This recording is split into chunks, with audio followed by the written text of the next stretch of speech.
السلام عليكم ورحمة الله وبركاته. أولا صلى على الحبيب قلب قريب. عملت لكم النهاردة سكينرز. يا رب الفيديو يعجبكم ويعجبكم إن شاء الله. لايك وشير ومتابعة عشان أصلك كل جديد. جبت طبق زي ده أنزل بيه بالمكونات. أنزل ببيضة كده بسم الله،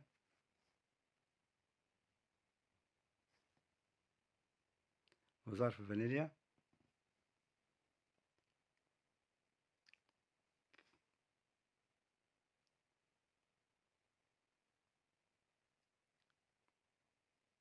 وكوباية سكر. بعد كده جبت المضرب الكهربائي وضربتهم كده في بعضيهم. يا ريت الفيديو ده يوصل لأكبر عدد من الناس عشان الكل يستفيد، وما تنسوش دعمكم ليا عشان أقدر أكمل فيديوهات.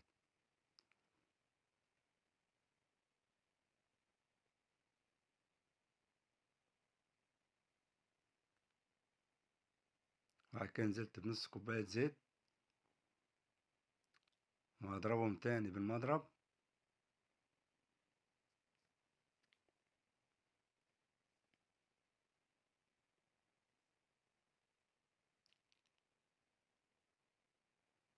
لو كملتوا الفيديو للآخر وعجبكم يا ريت تقولولي ايه رأيكم في الكومنتات، وما تنسوش صلوا على النبي.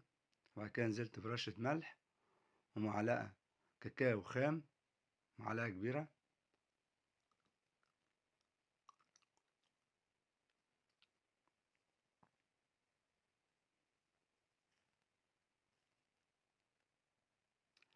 بعد كده هنزل بكوباية ونص من الدقيق ومعلقة بيكنج باودر، معلقة صغيرة، وهبدأ أعجن كده بإيدي.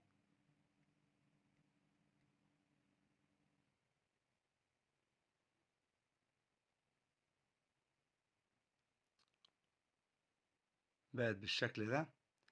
جبت صينية، نزلت في الصينية كده بشوية زيت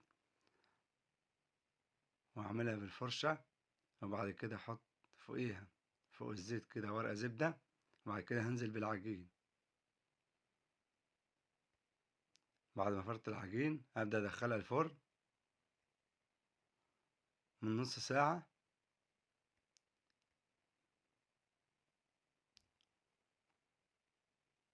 أبدأ أدخلها الفرن من نص ساعة لساعة إلا ربع لحد ما بعد ما استوت بقت تمام بختبرها كده بالسكينة.